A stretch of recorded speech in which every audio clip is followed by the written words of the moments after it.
Olá a todos, mais um dia aqui, né? Se iniciando na graça de Deus, que Ele possa nos proteger,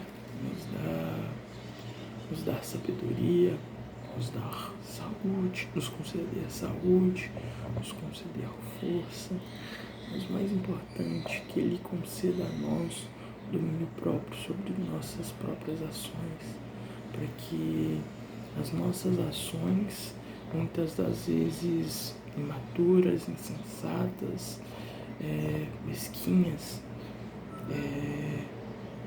que essas coisas não atrapalhem a nossa comunhão verdadeira com Deus. Eu vou continuar um devocional sobre 1 João, sobre o 4, esse capítulo 4. Eu não me recordo se o último vídeo foi sobre ele, mas eu achei muito válido a ser compartilhado. Que fala o seguinte: como discernir os espíritos?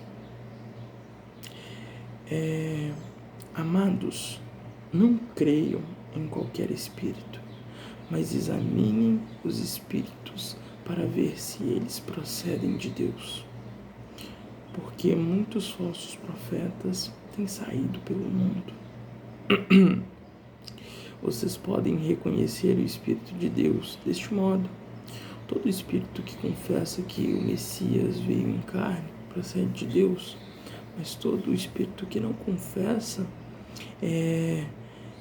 esse é o espírito do anticristo, acerca do qual vocês ouviram que está vindo e agora está no mundo. O que me chamou a atenção nessa parte que fala, não creio em qualquer espírito, mas examine os espíritos para ver se eles procedem de Deus.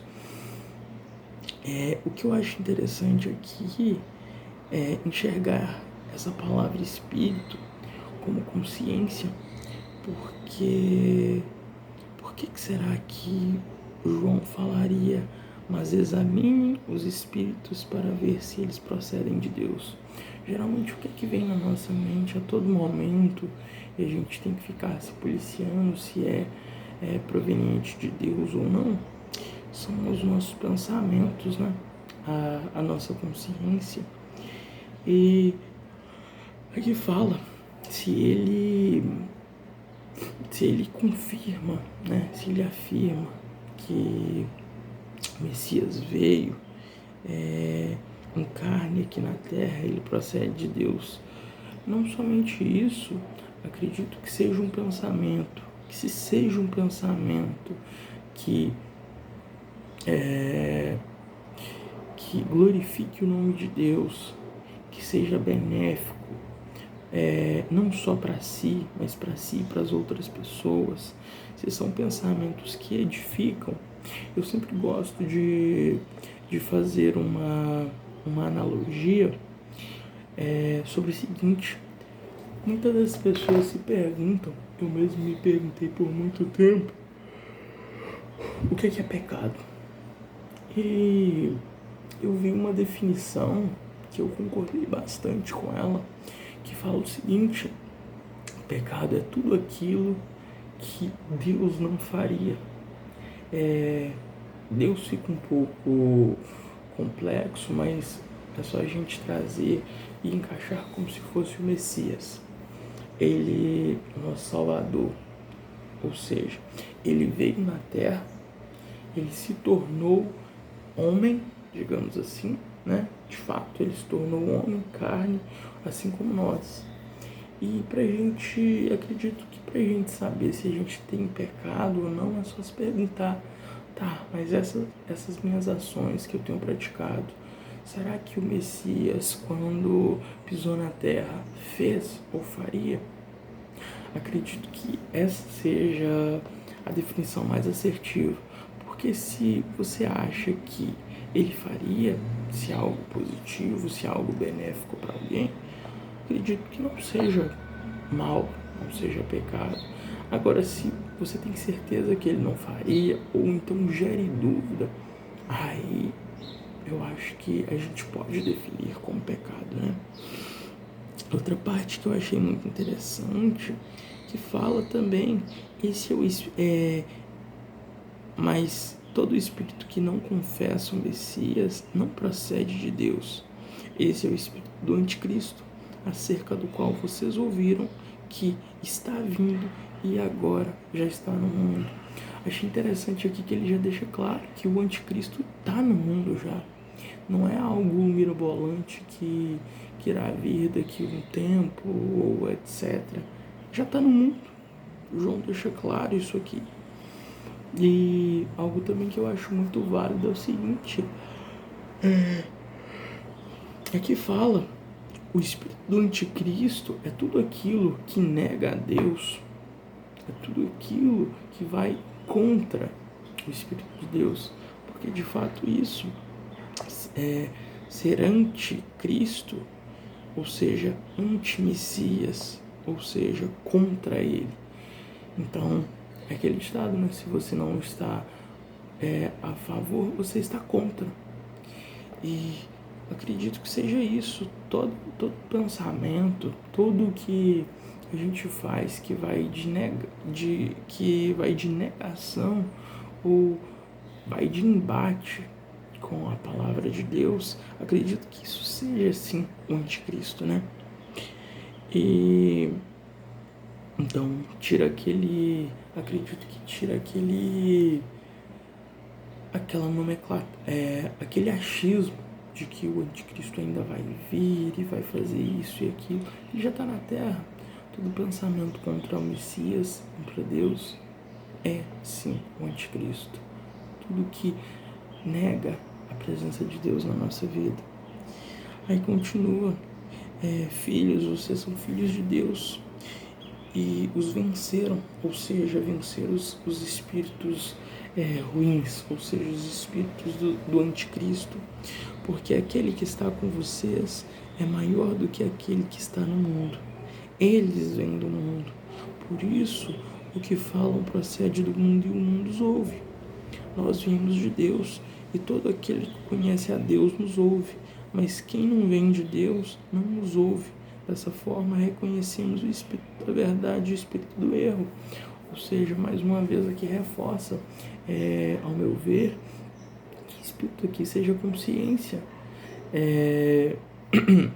Eu, na verdade, acredito, agora, uma opinião minha, né, que o nosso espírito, ou seja, aquilo que realmente vai ser salvo, para quem fizer por merecer, o que vai adquirir a vida eterna é justamente essa consciência. Agora, com base bíblica, fala diversas vezes que isso é um templo temporário, ou seja, é apenas uma casca. O que importa realmente está dentro de nós, que a Bíblia fala como espírito, mas eu enxergo como consciência. É essa voz que guia todos os nossos pensamentos, isso que nos dá a nossa identidade, porque cada um tem a sua. Então eu acredito isso, que no fim das contas a nossa consciência é o nosso espírito, e isso que vai ser salvo, né? E aí fala, né, que por isso que o que eles vêm do mundo, por isso que o que eles falam procede do mundo. Ou seja, o anticristo vem do mundo, ou seja, da carne, do que é ruim, né? A Bíblia fala diversas vezes que o diabo, que o maligno jaz nessa terra. Ele é o príncipe dessa terra. Então, como a gente pode esperar alguma coisa desse mundo ainda, se a terra vive no maligno, a terra jaz no maligno e ele é o governante dessa terra? Eu falo governante, claro que Deus é o governante sobre todas as coisas, mas acredito que o Messias permita isso, Deus permita isso para ser mais assertivo, para que realmente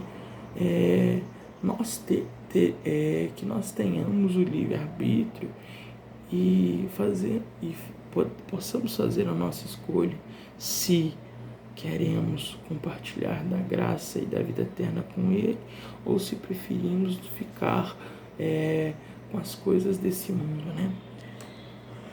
Enfim, mas aí continuando,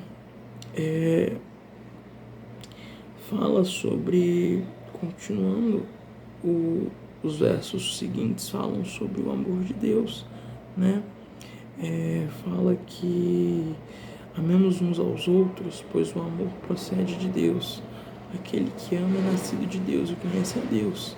Quem não ama não conhece a Deus, porque Deus é amor. Foi assim que Deus manifestou o seu amor entre nós e entregou o seu Filho unigênito ao mundo, para que pudéssemos viver por meio dele.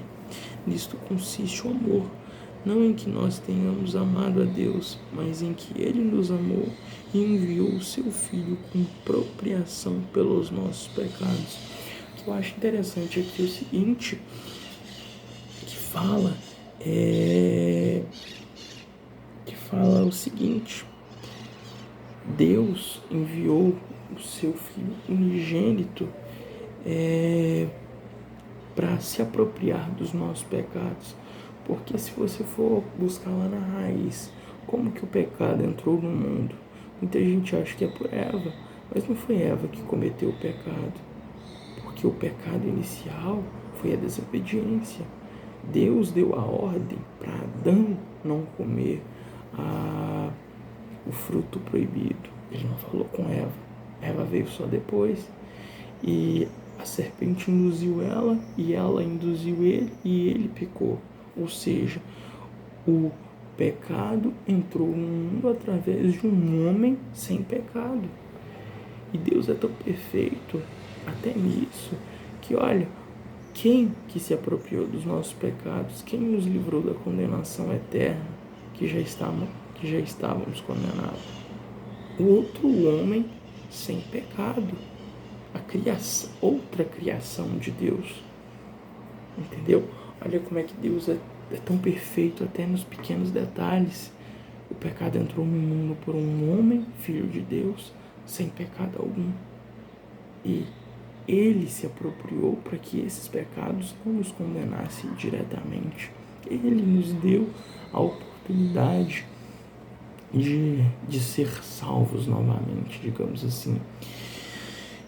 E essa parte de unigênito, eu discordo um pouco, porque se a gente pode parecer até um pouco perigoso e um pouco estranho falar que discorda da Bíblia, mas eu acredito que não seja discordar da Bíblia, seja discordar dessa tradução. Eu posso estar errado, assim como o Messias disse, hoje nós vemos através de um espelho. A gente só vê a sombra do que está por vir, mas quando ele voltar, aí sim que saberemos da verdade. Então, essa é a minha opinião agora.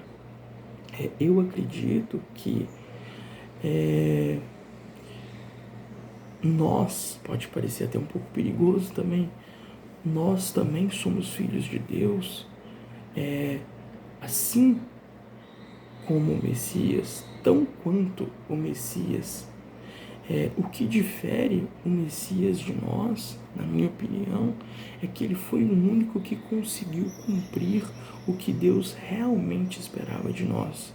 Ou seja, ele, como não pecou, como não teve pecado, ele estava um nível acima, ou seja, se nós também não pecássemos, se nós não fôssemos tão falhos, acredito que a gente estaria no mesmo pé de igualdade do Messias. Ele acho que na vida a gente tem metas, né? A gente tem metas, tem lugares onde quer chegar. Acredito que o Messias seja esse lugar, referência onde a gente tinha que ter chegado e não conseguiu. não teve competência e capacidade para isso, né? E porque muita gente fala, o Messias fez muitos milagres. Sim, o Messias fez muitos milagres, mas ele deixou claro em algumas passagens que fala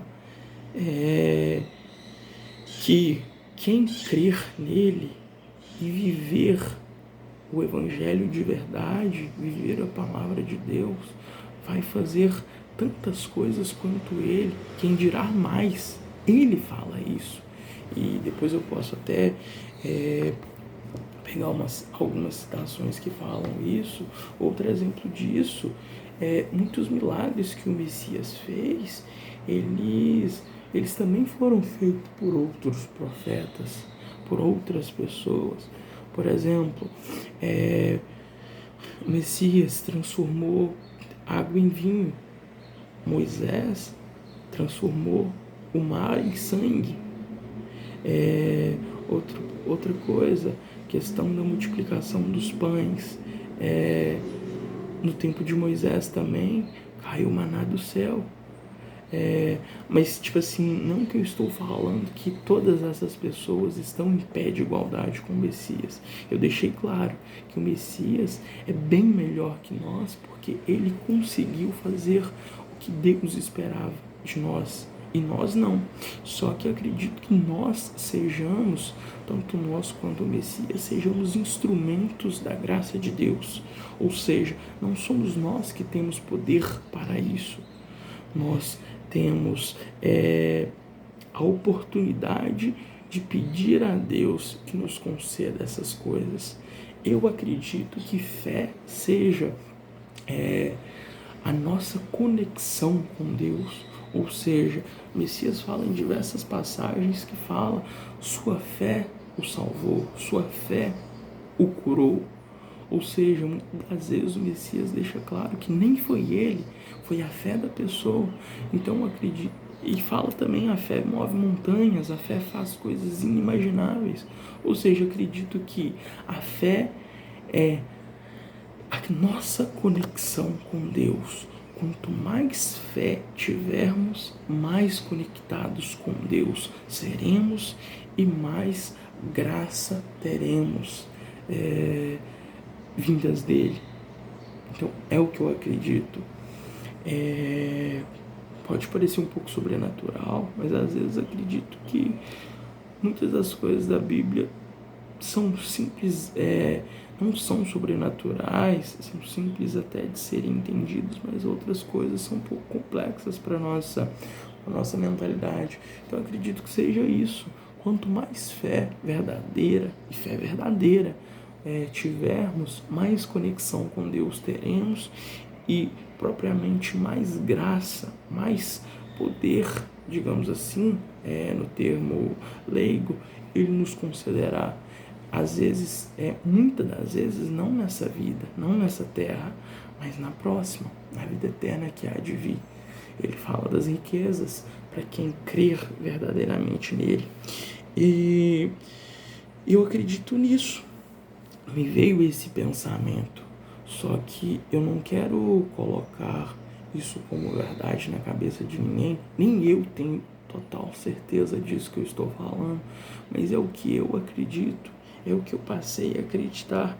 E espero que vocês não acreditem em mim porque eu estou falando, mas que vocês pensem pelo menos por outra ótica e busquem na Bíblia. Busquem na Bíblia a verdade. Então é isso. Acredito que seja isso.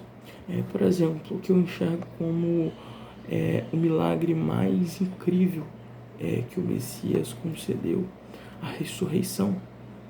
Só que o Messias não foi o primeiro e nem o único a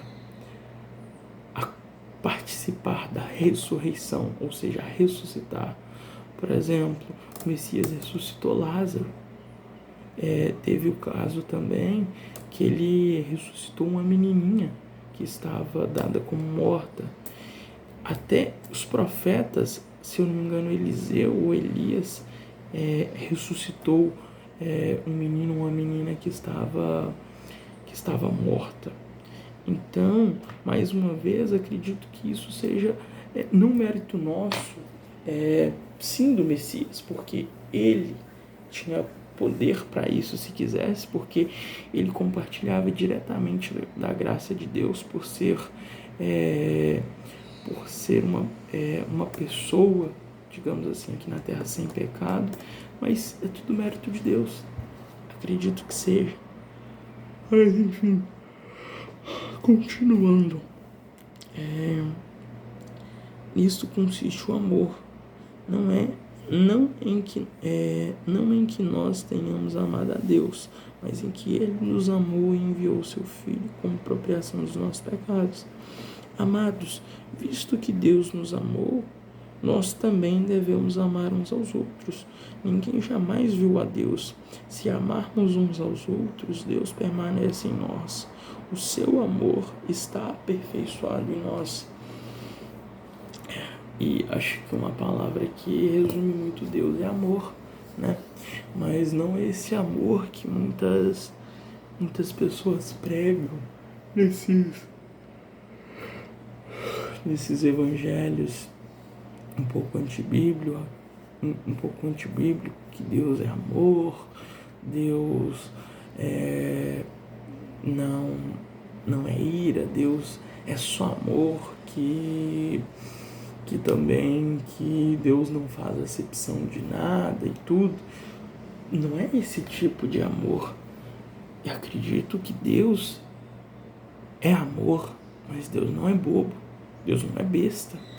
Não adianta você achar que engana Deus e sempre fazer coisas que desagradam, achando que Ele sempre vai o perdoar. Ele não é bobo, Ele não é besta. Aqui fala que devemos amar uns aos outros para que Deus nos ame também. E de fato é verdade, um dos seus mandamentos mais importantes, como nós queremos ser amados por Ele, como nós queremos ser perdoados por Ele. Se nós não conseguimos amar o nosso próximo, o nosso irmão, e eu não estou falando só da nossa família, dos nossos amigos, mas dos nossos inimigos. Eu assisti um filme muito interessante com a minha esposa. Ela tem um romance chamado Amor de Redenção, que conta a história de um rapaz que pede uma mulher a Deus. É um pouco tendencioso, mas pede uma mulher a Deus. E ele encontra uma prostituta, uma garota de programa. E ele sente que é ela que Deus escolheu para ele e vai insistindo o máximo para tirar ela daquela vida e conseguir se casar com ela. E depois de muitos acontecimentos, mesmo ela não querendo, ele consegue. Só que depois disso ela pega e quando está começando a se dar bem com ele, ela pega e foge, volta para a mesma vida. E ele vai lá de novo e busca ela.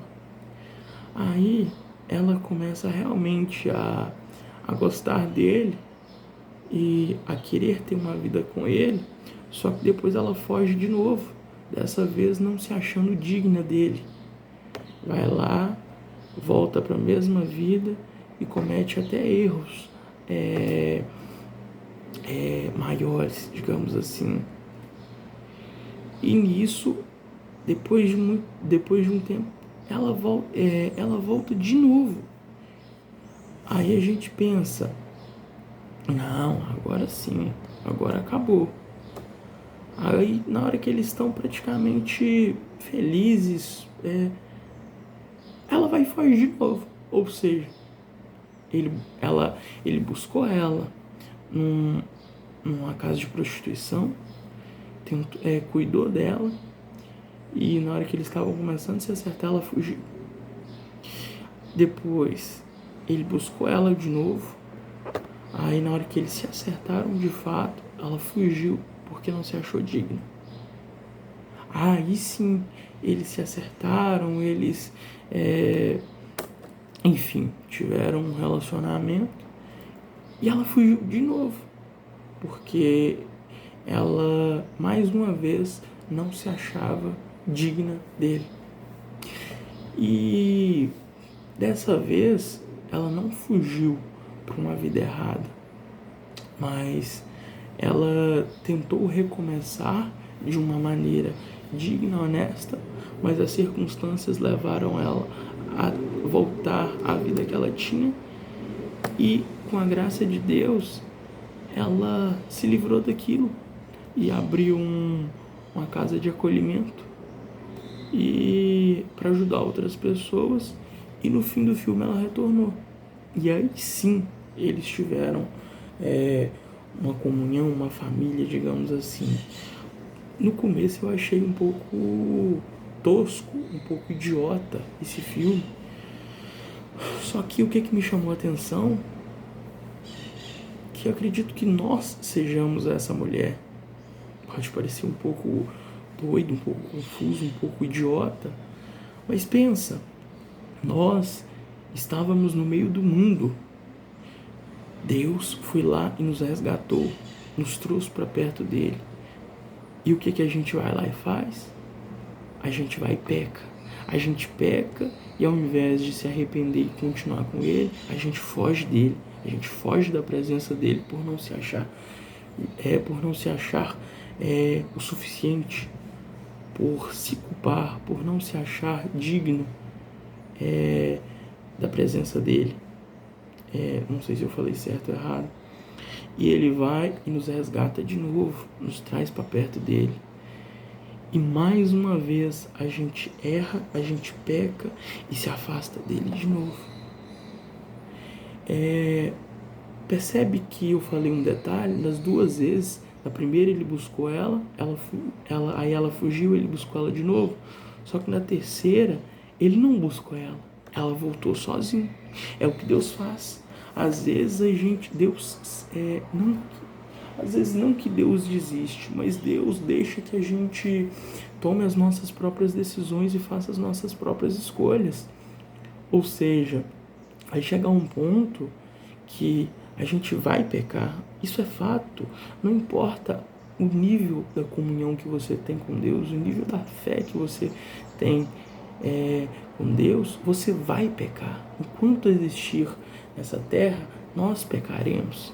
Não é o que Deus quer, mas é o que acontece. Ele deixa claro. E o que devemos fazer quando pecamos não é nos afastar da presença de Deus, é nos aproximarmos mais ainda. Não deixar que o mal nos distancie dele. Ou seja, então vai chegar um momento que você vai errar, você vai se afastar de Deus. Mas essa tarefa de retornar essa conexão, de voltar, vai chegar uma hora que nós devemos tomar essa atitude. Ele não vai fazer isso novamente. Ele vai nos dar as armas e vai nos permitir retornar a ele, mas ele não vai nos buscar como fez da primeira vez. Então é isso que eu entendi de relação, digamos assim, desse filme com a nossa vida. Quantas das vezes nós nos sentimos impuros e fugimos da presença de Deus, nos afastamos da presença de Deus, né? Então é muito isso. Desculpa. Aí continua, né? Deus é amor. Todo aquele que permanece no amor de Deus permanece nele. Dessa forma, o amor está aperfeiçoado entre nós, para que no dia do juízo tenhamos confiança, porque neste mundo somos com ele. No amor não há medo, ao contrário, o perfeito amor expulsa o medo, porque o medo supõe castigo. Aquele que tem medo não está aperfeiçoado no amor. Nós amamos porque ele nos amou primeiro. Se alguém afirmar eu amo a Deus, mas odiar o seu irmão, é mentiroso. Pois quem não ama seu irmão, a quem vê, não pode amar a Deus, a quem não vê. Ele nos deu este mandamento. Quem ama a Deus também ama seu irmão. Acredito que o que ele quer dizer aqui é o seguinte, é mais aquilo que eu estava falando anteriormente. Como é que você fala que ama a Deus se você não ama nem seu irmão? Pensa, se você não consegue amar uma pessoa que você convive, que você vê, que você toca, que você conversa diretamente assim, se você não consegue amar nenhuma pessoa dessa, como é que você vai amar a Deus que você nunca viu, que você nunca tocou? Às vezes você até duvida se é real ou não. Se você não consegue amar o que é real, como é que você vai amar o irreal? Não que Deus não seja real, mas o imaterial, digamos assim. Então, é muito isso. Então, e também a gente vai estar ferindo um dos mandamentos mais importantes. O primeiro, amar a Deus sobre todas as coisas. E o segundo, amar o seu irmão como a ti mesmo. Pensa, se nós somos templos de Deus, se nós somos templos do Espírito Santo, e nós não, se nós odiamos ou não amamos o nosso irmão que também compartilha essa mesma bênção, ou seja, se nós não amamos o nosso irmão que também é templo do Espírito Santo, como é que nós vamos amar a Deus? Percebe o que Deus está tentando nos mostrar aqui? Então é isso. Acredito que aqui também fala, né, sobre quem ama de verdade não sente medo, porque acredito que o medo seja falta de conhecimento, muitas das vezes. Por exemplo, muitas pessoas têm medo da morte, mas têm medo da morte porque muitas duvidam do que vão acontecer lá no fim, lá no final. Então nós temos medo daquilo que não sabemos, aquilo que irá acontecer, digamos assim. O ser humano tem muito disso. Infelizmente tem coisas que a resposta só vai vir depois que o dia do juízo realmente chegar.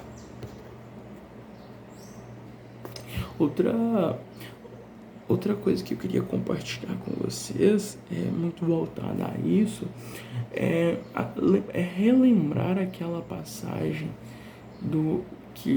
aquela parábola e aquela passagem que o Messias fala do rico e trazer aqui para cima, né? Aqui para cima vira e fala assim, olha só, o Messias deu a sua vida por nós e devemos dar a vida por nossos irmãos. Se alguém tiver recursos materiais e vendo seu irmão em necessidade não se compadecer dele, como pode permanecer nele o amor de Deus? Aqui eu acho que comprova aquela passagem que o Messias fala, é mais fácil um camelo passar na ponta de uma agulha do que o rico ser salvo e ir para os céus. Por que o Messias fala isso? Aqui está comprovado. Como é que você pode ter bens materiais? E agora não necessariamente somente as pessoas ricas, até a gente que tem uma condição suficiente para viver. Como é que nós falamos que amamos a Deus se nós vemos os nossos irmãos que Deus manda amar passando por dificuldades e nós não ajudamos? Igual eu fico vendo, até uma crítica que eu fiz uns vídeos atrás, chega essas datas de Natal, Ano Novo, que as pessoas utilizam, né, como algo divino, algo de Deus, mas de fato são coisas pagãs e muitas pessoas sabem, só não querem enxergar. Muitas pessoas utilizam aí, que você tem um feliz Natal e um próspero Ano Novo, que sua vida seja repleta de bênçãos e etc. Prega aquela coisa toda de companheirismo, de solidariedade, de amor ao próximo. Aí vai no supermercado, enche o seu carrinho ali de bebida, de panturra de carne, de ceia, etc. Mas não tem coragem de comprar um pacote de arroz, um pacote de feijão para quem precisa. Não tem coragem de tirar R$2 do bolso e ajudar a quem precisa. Isso eu estou falando em geral, até eu mesmo. Como é que a gente pode pregar tanto isso, o amor ao próximo, mas só até onde nos convém? Quando fala da gente tirar do nosso e dar para as outras pessoas, aí não fazemos. Então, como é que nós falamos que amamos a Deus, que amamos o nosso irmão, se muitas das vezes nós temos recursos materiais e vemos pessoas passando por necessidades, dificuldades e sequer ajudamos essas pessoas? Então, era só uma frase final que tem muito a ver com tudo isso para finalizar esse devocional de hoje. E foi isso. Muito obrigado a todos.